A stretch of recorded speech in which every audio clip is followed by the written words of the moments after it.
والصلاة والسلام على رسول الله وعلى آله وصحبه ومن استنى بسنته واهتدى بهديه إلى يوم الدين. أما بعد.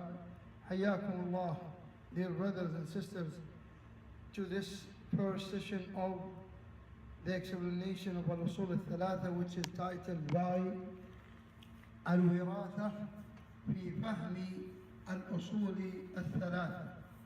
Al-Wiraathah, the inheritance. And I titled it by that because the knowledge is only gained by inheritance. The recent inherited it from the former ones, and the formers, they inherited it from the ones who were before them, from the predecessors, until they reached the companions of Rasulullah sallallahu alaihi wasallam.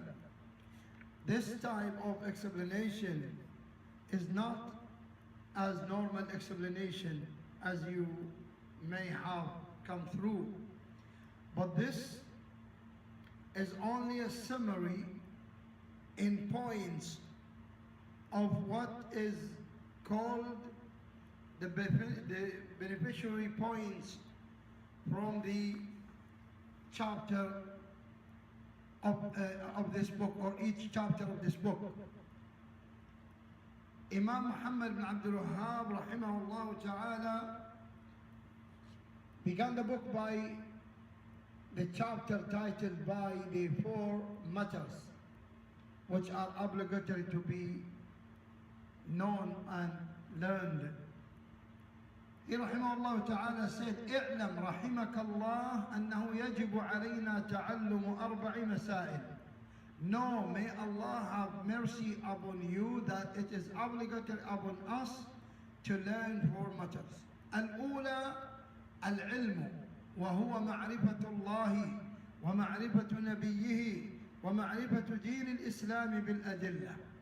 The first is knowledge, and it is, or it means, the awareness of Allah, or the acknowledgement about Allah, the awareness of the Prophet ﷺ, and awareness about the deen of Islam with the proofs and evidences.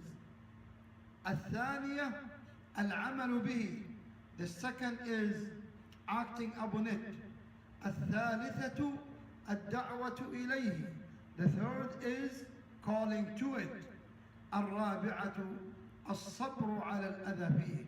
And the fourth is being patient upon the or being patient with the hardship and harmfulness that you may have or may fall on you because of this thing. وَالدَّلِيلُ قَوْلُهُ تَعَالَى. And then he brought the proof for that, and the dalil, which is Surah Al-Asr from the Qur'an.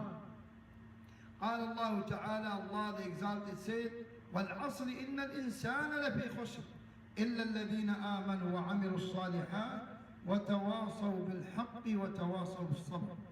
By the time, indeed, mankind is in loss, except for those who have believed and done righteous deeds, and advised each other to the truth, and advised each other to patience. قال الشافعي رحمه الله تعالى لو ما أنزل الله حجة على خلقي إلا هذه السورة لكفتهم.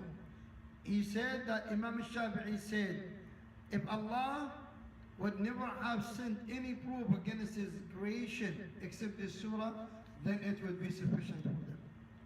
قال الإمام البخاري رحمه الله باب العلم قبل القول والعمل. Chapter titled by, Imam Bukhari said, chapter titled by knowledge precedes sayings and actions. والدليل قوله تعالى, and the proof is the saying of Allah, فاعلم أنه لا إله إلا الله واستغفر لذنبك.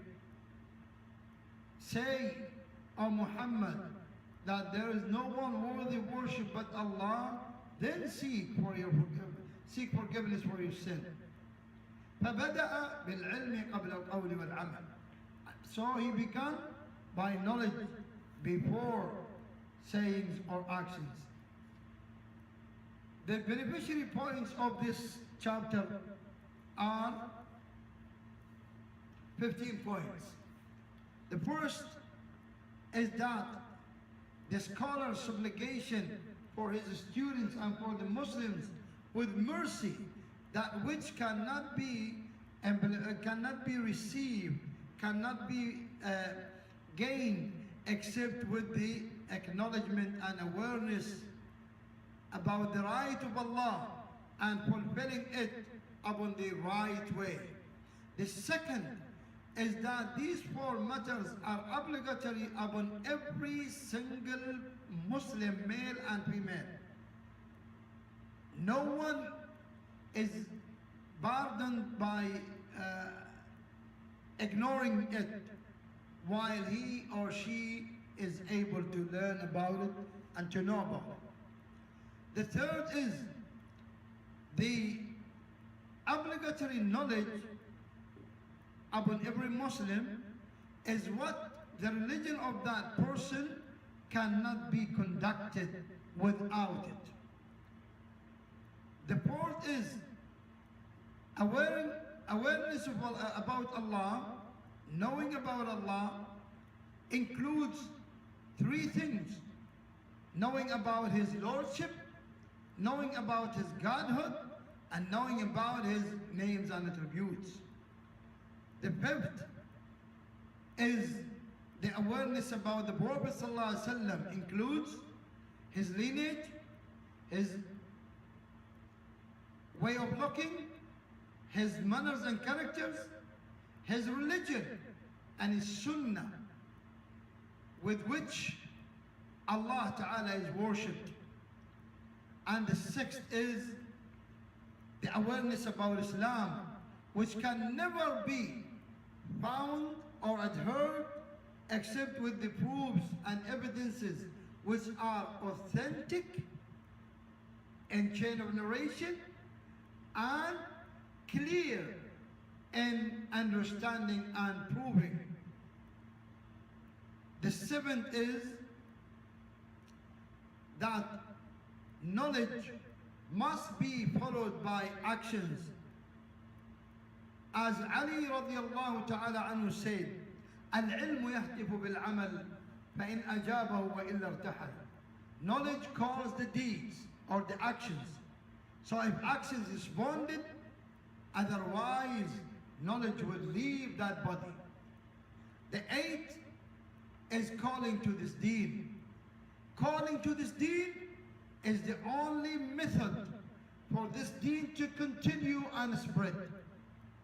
The ninth is that calling to Allah is the way of the Prophet ﷺ and those who follow the Prophet ﷺ when it is established upon the basira, which is the true and authentic knowledge, which is true and authentic knowledge,